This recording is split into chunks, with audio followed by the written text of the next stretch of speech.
and he joins us today. Congressman, thank you for coming on. Thank you, Alex. Good to be with you again.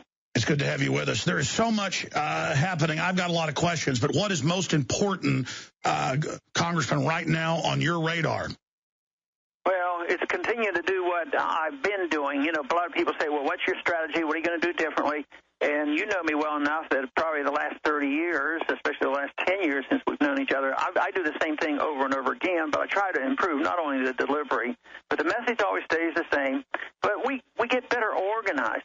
So we'll continue to do that. And the big thing now is these next 3 weeks. I mean, you know how much energy we put into Iowa and New Hampshire because, it offers an opportunity. It's a smaller state, and you can meet a lot of people, and you can do direct mail. So we've done our very, very best. We think we're in a good position, but we're going to work right up until, the caucuses occur on the 3rd, and then, of course, the primary in New Hampshire on the 10th. But it's unbelievable how much volunteer work we're getting, and there's so much work going on outside of the campaign that's so fantastic. So I believe that could be our secret weapon, that nobody measures the amount of activity going on outside the campaign. But we're going to continue to do exactly what we're doing with a lot more energy. They continue to try to sell this mind game or this self-fulfilling prophecy that even though he wins all these straw polls and even though he's always a top-tier candidate, you still can't have him. But I think that hoax is really beginning to backfire on them. Yeah, I don't know how long they can get away with. If Newt wins Iowa, he's the shoe-in for the whole nomination. If I win, it's a total fluke, and I'm just a troublemaker and a spoiler. But we still have to prove ourselves under the circumstances of the disadvantages with the mainstream media. But we know where we stand. We know what we have to overcome. And I think we're doing a very good job on this. And no matter how they spin it, there's a limit to how much they can spin it. Even when they give me 90 seconds, actually, we've been able to turn that around and turn it into a positive.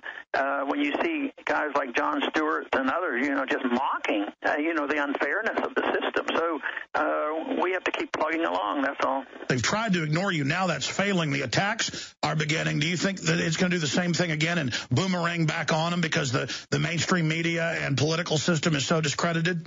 Yeah, I think so. And in a way, even though the kingmakers in the mainstream media and the establishment people are gunning, the other candidates, have you noticed that they're a little less aggressive? They're more aggressive against each other than they are against me because I think they know the significance of the number of people, and they're not going out of their way to offend.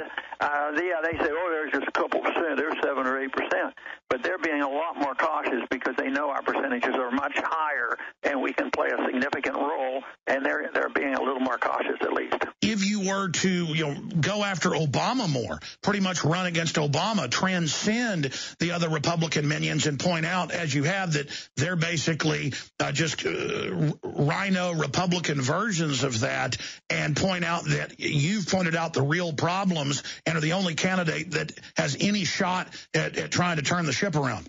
Well, actually, I think that is good strategy because I wish we had more honest polling with my name against Obama because, we appeal to a lot of independents and even some of the more sensible and honest liberals, the progressives that are anti-war.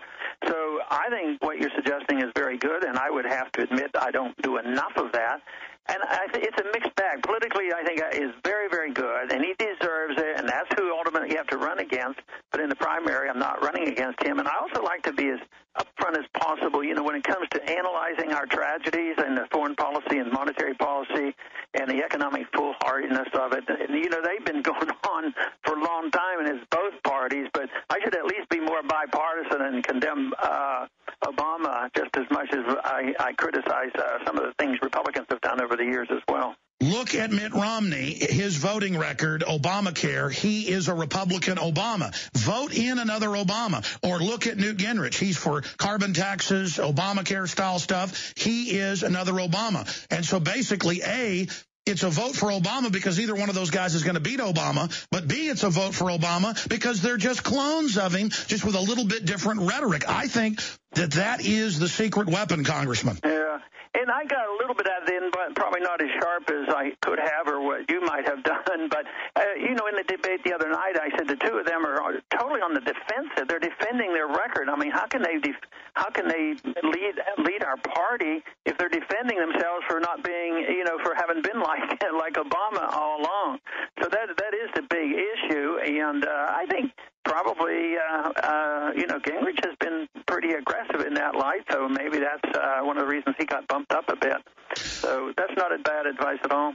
RonPaul2012.com. It is absolutely essential. Obviously, everybody go out and get ready to try to be delegates. Everybody hit the ground in Iowa. I know I have family who's actually gone to Iowa. So there is a massive grassroots operation. All the different ways people can get involved are at RonPaul2012.com. I want to go back to the campaign here in a moment, sir, but they've obviously tried to keep you with 89 seconds in the CBS debate and other places from actually talking about the real issues. And instead they'll ask you, what do you think of Newt? What do you think of Mitt?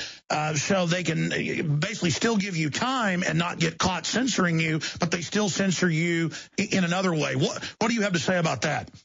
Well, I mean, that's been ongoing, and I've lived with that for a long time. I have to be on guard for it, but and try to distract them from it. But that's ultimately their goal, is to make a subtle, if not blunt, assumption that, well, you can't win, and therefore we shouldn't pay a whole lot of attention to you. But the only way we can ultimately overcome that is success in Iowa.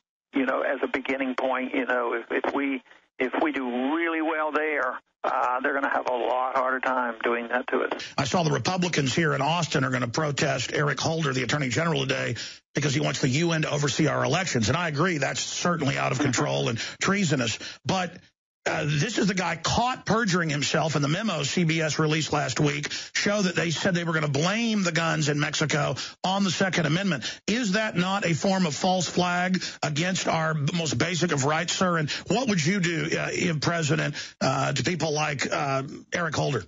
Well, he should be immediately fired, and then there should be an investigation and find out if charges should be made. And that's obviously over the top. And all these kind of sting operations and false flag, this is criminal. And I think they do it constantly. I think they were doing that when there was this so-called attempt to kill the Saudi or the Iranian ambassador. That kind of stuff is just way too much. But no, they should be investigating, and that's one thing I think the Government House Committee is doing a pretty good job at investigating that. But I don't know whether charges will be made, but he deserves to have charges, up against him. Well said, and you got it right the first time. The claim of the used car sales and wanting to kill the Saudi ambassador, and even mainstream media had to admit that was totally phony and a pretext to attack Iran. Yeah, that was the real excuse to blame it on them, and we know that is. I just wonder about that, whether that guy will ever get tried, because if he does, maybe the truth will come out. And sometimes they won't try these people because they don't want the truth to come out. So it's just another propaganda stunt as far as I'm concerned. Now they want to go after Syria. It's now admitted the U.S., Israel, and others are staging giant military attacks inside Iran. What do you make of Congress not being consulted on that? Well, unfortunately, that's been happening for a long time, and Congress is just totally negligent on this. And, the other night when they were talking about this in the debates, on what the president's responsibility is when they, shoot down or are able to get one of our drones. And the argument was, should we go in and get it, or should we just go in and destroy it? And I tried to get attention on that. My suggestion would be, why don't we avoid it by not sending drones over a sovereign nation just looking for a problem to start another war? I mean, they never talked about, the lack of wisdom of having been over there and losing a drone over a foreign nation which we consider an enemy. I just think that is it's a reflection of a policy that has to be changed. What's your view on the NDAA and the End of Posse Comitatus and the declaration of the whole world as a battlefield?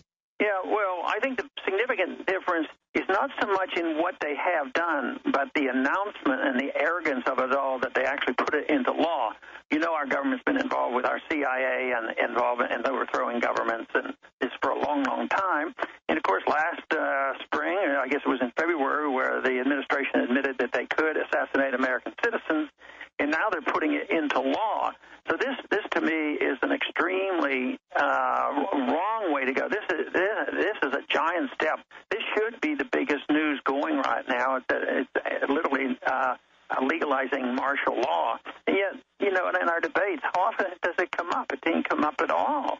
And then the arrogance, and this is the one thing Rand got stopped, the arrogance of them trying to push through on their voice vote, that if you go through a trial and found innocent, the government wants the right to put you in prison for life anyway.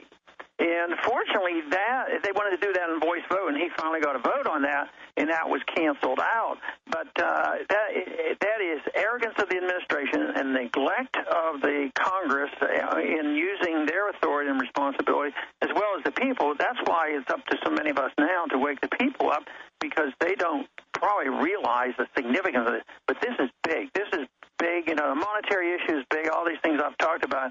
But this step where they can literally arrest American people, American citizens, and put them away without a trial. And you heard Lindsey Graham say, well, if they ask for a lawyer, tell them no lawyer for you.